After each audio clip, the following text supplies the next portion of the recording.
بسم الله الرحمن الرحیم. زمونږه د دې موټیویشنل باز ویډیوز کې اکثر لزه تاسو ته چې باز کمی خبرې کومه پاغي کې نن خبره په امید باندې کو.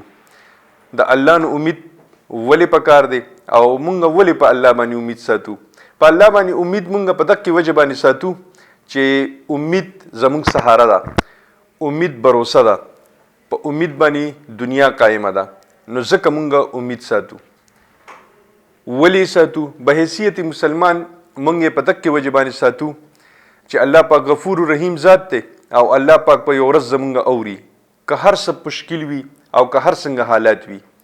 یو دویم، خدای پاک کلم د چا مهنت نه ضایع کوي، خدای پاک چرته د چا خواري نه ضایع کوي. هغه خواري به خدای پاک د یو ځل په کار باندې راولي، کاغه په هر مقصد باندې وشوله او که په هر کار باندې وشوله. خو امید نه ځان اخوا کول یا امید لري کول یا امید د الله نه نه ساتل، د مایوسۍ طرف ته تلل، دا ژوند تیارو طرف ته بوځي. د امید یو رڼا که یو بصر کې مونږ تخکاری، که د رڼا یو ورکوټ شانتي معمولی ذره مونږ تخکاری نو هغې پسې تک پکار دی.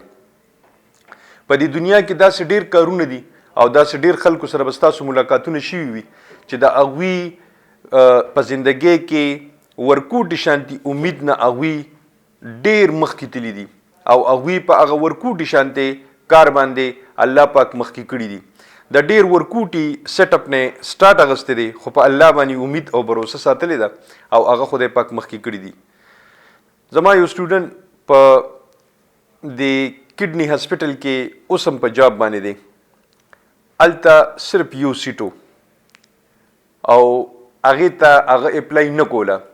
ټولو کسانو ورته ویلي وي اپلای ورته وکړه، پته نه لګي. هغه ورته یو سیټ وي، په دې به څه وشي. هسې ستاسو ته د امید یو ورکوټ شانتې مثال در کوم. هغه په هغې باندې اپلای وکړله چې کله ټسټ شو 45 کسان ټسټ کې موجود وو. په 45 کسانو کې 15 کسان کوالیفای شو، 15 کسانو کې انټرویو شوله، په انټرویو کې هم دې سلیکټ شو.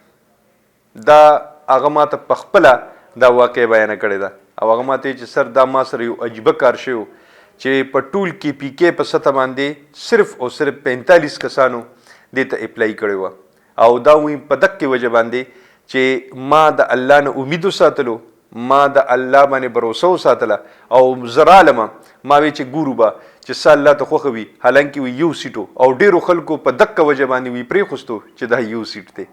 نو الله پاک هغه له برې ورکو او نن هغه په 17 کې هلته کار کوي. ماشاءالله په ښه ځای باندې دی، په ښه سکیل باندې دی، په ښه تنخواه باندې دی. نو د الله نه امید ساتل، په الله باندې بھروسه ساتل او په الله باندې قوي ګمان دا ساتل چې الله به مونږ کامیابوي. نو د الله پاک نه د کامیابۍ امید چې کوم دی دا زمونږ د زندګۍ سهاره ده. انشاءالله په دې ټاپکس باندې بیا هم خبرې کوو. خوشحاله او بریالي اوسئ. د لوی الله په امان.